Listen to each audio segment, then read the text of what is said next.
Okay. The red sunset. At noon, sunlight travels at the less amount of the atmosphere to reach Earth's surface.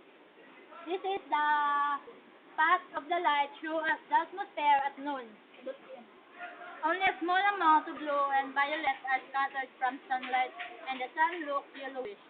As they progress, and the sun moves lower in the sky, the path through the atmosphere becomes longer and more blue and violet are scattered from sunlight. The removal of violet and blue leaves light the reach of the Earth's surface redder and redder. The sun progresses from yellow to orange, and finally to red-orange at sunset.